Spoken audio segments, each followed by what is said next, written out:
मुझे ऐसा लगता है कि आज का दिन नागपुर की तारीख़ में एक ऐतिहासिक दिन साबित होगा। नागपुर झूठ की फैक्ट्री के हैसियत से जाना जाता था। यहाँ से झूठ एक्सपोर्ट होता था। आज यहाँ से झूठ के खात्मे का आगाज़ हुआ है। एक झूठ तो नागपुर से ये चलाया गया कि मुसलमान आतंकवादी होते हैं।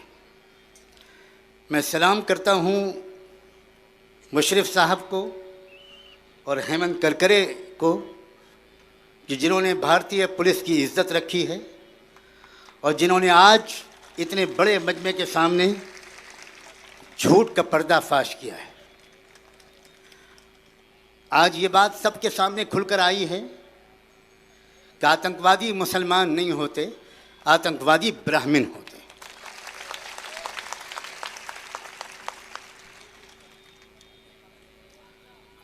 आज ये बात भी खुलकर सामने आई है कि सबसे बड़ी टेररिस्ट ऑर्गेनाइजेशन का नाम है राष्ट्रीय स्वयंसेवक संघ।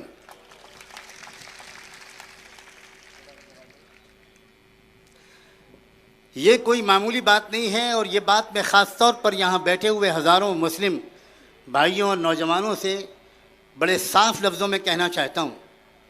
ये कोई मामूली बात नहीं है कि इस तरह की साफ साफ सच्ची बातें आपने और हमने एक क्रिश्चियन बहन से सुनी, एक सिख भाई से सुनी, मुस्लिम रहनुमा से सुनी, बुद्धिस्ट लीडर से सुनी, SC ST के लोगों से सुनी, OBC के लोगों से सुनी। एक ऐसा मंच हमारे देश में स्थापित हो चुका, एक ऐसा आंदोलन छिड़ चुका, एक ऐसा संगठन बन चुका जिस संगठन के ज़रिए से सजाए हुए मंच में तमाम मज़लूम लोग आकर मज़लूम भाइयों और बहनों के सामने देश की असली सच्चाई बयान कर रहे हैं। ये एक टर्निंग पॉइंट है हिस्ट्री का हमारे देश में। मंच बहुत सजते हैं और हो सकता है इससे ज़्यादा की संख्या में लोग आकर जमा भी हो जाते हों, नारे भी लगते हों, तालियां भी बजती हों, लेकिन मुझे नहीं लगता इतनी बड़ी संख्या में समझदार और बहादुर लोग और सच बोलने की हिम्मत रखने वाले लोग कहीं और जमा हो पाते हैं। हमें ज़रूरत है इस बात की कि देश में, हमारे देश में न समझदारों की कमी है न बहादुरों की, लेकिन वो समझदार और बहादुर अब तक अलग अलग थे और मोतियां चाहे जितनी कीमती हों, जब तक वो अलग अलग रहती हैं वो किसी गले का श्रृंगार नहीं बन सकती। मोतियां हमारे देश में करोड़ों की तादाद में, और आप देख रहे हैं जब ये सिख भाई बोल रहे थे तो क्या आपको नहीं लग रहा था कि कुरान बोल रहा है? क्या आपको नहीं लग रहा था कि मोहम्मद रसूलुल्लाह की रूह बोल रही है? कब तक सच्चाई को छुपाया जाएगा? कब तक आपस में हम लोगों को लड़ाया जाता रहेगा? ये एक मामूली घटना नहीं है। हमारी एक मुश्किल है मेरे अजीज़ नौजवानों कि हम अपने सामने की जो घटनाएं होती हैं उनको ज़्यादा महत्व नहीं दे पाते। हम हिस्ट्री की किताबों में पास की घटनाओं पर रिसर्च करते रहते हैं। ये एक मामूली वाक़या नहीं है कि कैसे युग में, एक ऐसे दौर में जबकि भारत में जुल्म अपनी चरम जगह पर, मुकाम पर पहुंच गया है, आखिरी इंतहा पर जुल्म पहुंचा हुआ है, सिर्फ इस बात पर किसी नौजवान को मारा जा रहा है कि उसने मूंछें रख लीं, इसलिए कि मूंछें रखने का अधिकार अब तक सिर्फ पंडित जी को था। अब अगर उसने एक SC ST के आदमी ने, एक नौजवान ने मूंछें रख ली तो उसको पीट पीट कर मारा जा रहा है, उसको पेड़ में लटकाया जा रहा है, उसको कार से बांध कर मारा जा रहा है, उसका वीडियो खुद ब्राह्मण बनाकर उसको वायरल कर रहा है। वो वीडियो किसने बनाया था? जो पिट रहे थे उन्होंने तो वीडियो नहीं बनाया। वीडियो तो वो बनाते हैं और बनाकर भेजते हैं, वो चाहे मॉब लिंचिंग हो और वो चाहे किसी रेल में सफ़र करने वाली एक बुर्कानशी बहन की इज्जत लूटने की घटना हो, चाहे 18 साल मासूम नौजवान जुनैद का कत्ल हो, चाहे बूढ़े अखलाक को मारा जा रहा हो, वो वीडियो खुद बनाते हैं और बनाकर इसलिए भेजते हैं कि सब मजलूमों में और ज़्यादा भय पैदा हो जाए। मगर उनको जान लेना चाहिए कि अब वो दिन गए, अब वो ज़माना गया। अब तुम जितने वो वीडियो बनाओगे उतने ही अपने ही कपड़े उतारोगे, उतना ही तुम अपने इन मजलूमों को मुत्तहिद करने में हमारी मदद करोगे। हमारे पास उतने रिसोर्सेज नहीं हैं कि हम सोशल मीडिया पर तुम्हारी नंगी हरकतों का पर्दाफाश कर सकें। खुदा ने तुम्हारी अकल मारी है, कभी नोटबंदी करते हो, कभी जीएसटी करते हो, अल्लाह जाने रात में क्या पी कर उठे थे, अचानक 8 बजे आए और कह दिया कि आज से 500 और 1000 का नोट बंद। और थोड़े दिन के बाद फिर कोई दौरा पड़ा। अगर यहाँ कोई डॉक्टर हो तो मैं चाहूँगा कि वो कोई तशखीस करे, डायग्नोज करे what is wrong with his mental condition. फिर कुछ दिन के बाद आए और फिर कहा कि अब जीएसटी लागू हो गया। और ये सब, इसको आप अपॉर्चुनिटी समझो, चैलेंजेस को अपॉर्चुनिटीज़ में कन्वर्ट करने का फ़न सीखो। जो कौमें चैलेंजेस को अपॉर्चुनिटीज़ में कन्वर्ट करने का फ़न सीख लेती हैं वो कौमें हालात का रुख बदल देती हैं। रात के अंधेरे को सुबह की रोशनी में बदल देना उनके बाएं हाथ का खेल होता है। मुझे लगता है कि आज से सतयुग का बिगुल बच गया है। सतयुग क्या मतलब? सच्चाई का युग। अब तक तो सतयुग वो लोग इस्तेमाल करते थे जो झूठ को सच कहकर फैलाते थे, लेकिन अब उन्हें मालूम होना चाहिए कि अब उनके झूठ की उल्टी गिनती शुरू हो गई है।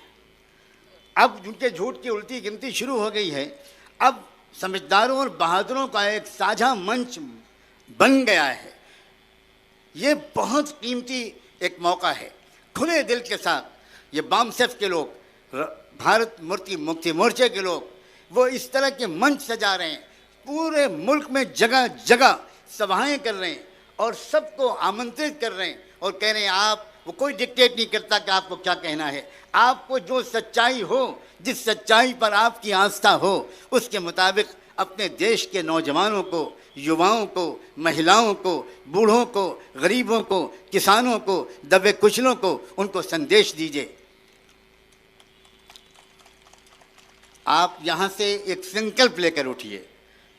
मुझे लंबी बात करने की कोई ज़रूरत ही महसूस नहीं होती, इसलिए कि सब ज़रूरी बातें हमारे इन सब भाइयों और बहनों ने कह दी।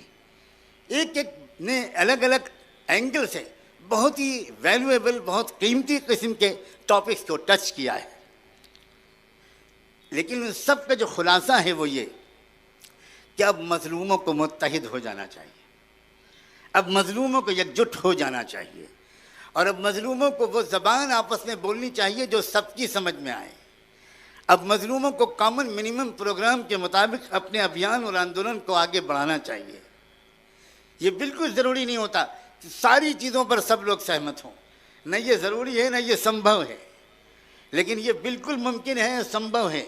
और बामसेफ ने और भारत मुक्ति मोर्चे ने इसको सच कर दिखाया है कि अगर इतनी बात पर हम सब सहमत हैं कि हम सब के साथ जुल्म हुआ है, तो अकेले अकेले लड़ने से हम इसका मुकाबला नहीं कर पाएंगे। अभी हमारे कुनेश्वर स्वामी जी ने अपनी बात को इसी पर ख़त्म किया कि हम अकेले अकेले नहीं लड़ पाएंगे। आप सोचिए ज़रा, कितना बड़ा झूठ है जिस पर अक्सर लोग जिसको माने हुए थे, अक्सर आप में से भी अक्सर लोग यही समझते रहे होंगे कि इस देश में बहुमत हिंदुओं का है, और बार बार बार बार बार बार माइनॉरिटी माइनॉरिटी माइनॉरिटी, अल्पसंख्यक अल्पसंख्यक अल्पसंख्यक, अकलियत अकलियत अकलियत, इस शब्द को दोहराया जाता है। और बार बार सुनते सुनते हम भी समझने लगे कि वाकई हम अकलियत में हैं, वाकई हम अल्पसंख्यक हैं, वाकई हम माइनॉरिटी हैं। मैं बार बार जब कोई झूठी बात कही जाती है तो उसको अच्छे खासे लोग सच समझने लगते हैं। इसको समझाने के लिए एक किस्सा सुनाता हूँ, आप उसको लतीफ़ा समझ लीजिए। लतीफ़ा सुनना आपका इसलिए भी अधिकार है कि बहुत देर से आप गर्मी में बैठे हैं। अगर आप कोई हल्की फुल्की बात सुनेंगे तो शायद कुछ ठंडी हवा भी चलने लगे। एक मौलाना साहब बकरा मंडी से बकरा लेकर चले। उनके 4 शागिर्द थे, बड़े समझदार, हो सकता है ब्राह्मणों के शागिर्द रहे हों। उन्होंने एक प्लान बनाया कि भाई आज बिरयानी खानी है, कबाब खाने हैं। और पैसे थे नहीं कि वो ख़रीदते। उन्होंने एक प्लान बनाया और जब मौलाना साहब बकरा लेके ज़रा गली में घुसे तो उनके एक शागिर्द ने आकर बहुत अदब के साथ उनको सलाम किया और कहा कि मौलाना साहब ये कुत्ता लेके आप कहाँ जा रहे हैं? ये कुत्ता इतनी गंदी चीज़ और आप? तो वो कहने लगे तुम्हारा दिमाग ख़राब है, मैं बकरा लेकर आ रहा हूँ, ये कुत्ता किधर से है भाई? ये सर से पैर तक बकरा है, देखो ठीक से। तो उन्होंने कहा कि नहीं मौलाना साहब कुछ गड़बड़ है आपकी आंखों में, ये कुत्ता है। मौलाना साहब खफा हो गए, डांटा और भगा दिया उसको। थोड़ी देर के बाद दूसरा मिला, उसने कहा कि मौलाना साहब आप और कुत्ता, ये तो बर्दाश्त के काबिल चीज़ नहीं है कि आप कुत्ता ले जाएं। तो फिर मौलाना साहब ने डांट के भगा दिया कि तेरा दिमाग खराब, बकरा है बकरा। अच्छा भाई ठीक है, आप उस्ताद हैं, आप बड़े आदमी हैं, आप कह रहे हैं तो मैं माने लेता हूँ। वो भी चला गया। फिर तीसरा मिला, उसने और हैदराबादी अंदाज से झुककर सलाम किया और कहा आप और कुत्ता, क्या ये बिल्कुल ही क़यामत करीब है? ये हो क्या गया? ये आप क्या आप कुत्ता क्यों ले जा रहे हैं? अगर पालने ही तो हमसे कहिए ना, हम पहुंचाएंगे। फिर मौलाना साहब डटे और फिर से टटोला और देखा और कहा ये बकरा है भाई, ये क्या बकवास कर रहे हो तुम लोग, भागो यहाँ से। वो भी बेचारा चला गया मुंह लटका कर। चौथा मिला और उसने कहा मौलाना साहब मर जाऊंगा, आपको कुत्ता लेके नहीं जाने दूंगा। ये जिल्लत बर्दाश्त नहीं कर सकता। बचपन में आपने मुझको कायदा पढ़ाया था, मैं एहसान नहीं भूल सकता। मैं कुत्ता ले जाने नहीं दूंगा, मैं पहुंचाऊंगा। अब मौलाना साहब घबरा गए, वो डरे कि भाई वाकई कुछ न कुछ गड़बड़ है, किसी ने नज़रबंदी कर दी है, एक ने झूठ बोला, दूसरे ने धोखा दिया, क्या सब बदमाश हो गए? तो फिर वो डर गए कि वाकई कुछ कुत्ता है और उन्होंने भगाया, धट धट। वो जल्दी से कुत्ता बेचारा भागा और मौलाना साहब अकेले घर चले गए। और फिर उन लोगों ने उस बकरे को ले जाकर बिस्मिल्लाह अल्लाहु अकबर और फिर शानदार दावत हुई। 4 बार बकरे को कुत्ता कह देने पर एक मौलाना साहब बकरे को कुत्ता मान गए। लाखों बार अकलियत अकलियत अकलियत अकलियत अकलियत हर वक्त कहा जा रहा है और हम सब मान गए कि हम अकलियत हैं। आज इस झूठ का भी पर्दाफाश हुआ है। हम बहुजन समाज हैं, हम बहुमत में हैं, हम मेजॉरिटी में हैं। तुम ए ब्राह्मणों, तुम हो अकलियत, तुम हो अकलियत में, तुम हो माइनॉरिटी में। अब अपने दिन गिनो, बहुत दिन हो गए। एक छोटी सी अकलियत वो पूरे मुल्क के असली अक्सरियत को अकलियत बनाए हुए हैं और अकलियत को अक्सरियत बनाकर राज कर रही है। ज़रूरत इस बात की है कि हम एक दूसरे पर भरोसा करें, हम एक दूसरे से अपना संवाद बढ़ाएं, एक दूसरे से मोहब्बत बढ़ाएं, मेल जोल बढ़ाएं, मिलना जुलना आना जाना करें। आप यहाँ से उठकर सिर्फ यूँ ही नहीं चले जाइएगा, आप ये संकल्प लेकर जाइए कि आज आपको अपनी मस्जिदों के आसपास, अपने मदरसों के आसपास, अपने मोहल्लों के आसपास जो आपको मजलूम समाज के झुग्गी झोपड़ियाँ मिलें, जो आपको ये गरीब मजदूर और किसान मिलें, जो SC ST के और ट्राइबल और आदिवासी लोग मिलें, आपको उनके साथ बैठना है, आपको उनसे प्यार करना है, आपको उनसे मोहब्बत करनी है, आपको उनसे मूल निवासी का रिश्ता कायम करना है, आपको उनसे इंसानियत का रिश्ता कायम करना है, ताकि हम सिर्फ इंसाफ अपने लिए हासिल करें।